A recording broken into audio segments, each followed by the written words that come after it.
Changing the experience of our lives does not occur just by positive thinking or simply focusing on what it is we want.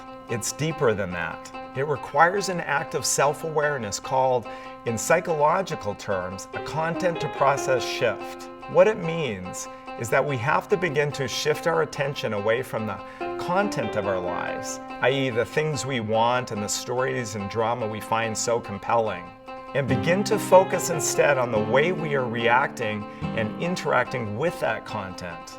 In other words, our process or patterns of perception or thought. And if those patterns are consistently negative, unimaginative, critical, or judgmental, then we need to learn to create new ones. Content to process shift is a focus that changes from the topic at hand. For example, let's use a small group or a family dinner. And there's a topic, and the people in the group or the family are engaging in conversation. Beneath the conversation, or integrated into the conversation, is the process, the way that they are talking to one another. So if you're watching a family having dinner, maybe the teenage son has nothing to say, or maybe the father has spoken 50% of the words, or the mom gets up and walks away and comes back.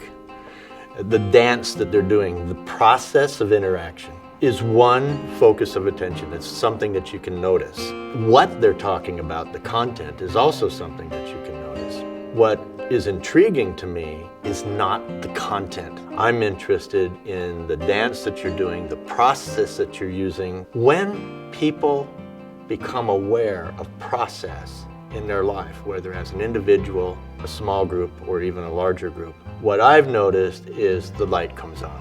They get it. They said, I see now that it's the process that I'm unaware of, as opposed to the topic that has all of my attention. At a subtle level, one of the things that I think most creates these prison walls is what you might call our deepest habits of thought. It's not so much the content of what we're thinking, but how we're focused. Think about the story you're in. I mean, as a therapist, I'm always listening. I'm listening beyond what the person is telling me. I'm wondering, what is the story they're living? What is that process? No, I don't just take the content of what they give me and say, okay, this is their life. I want to know what story, a deeper story within them is being lived out.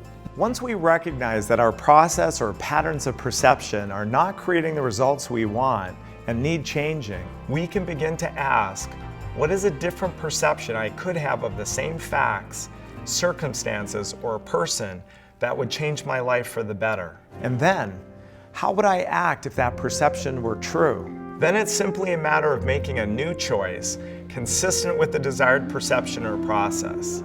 Hey,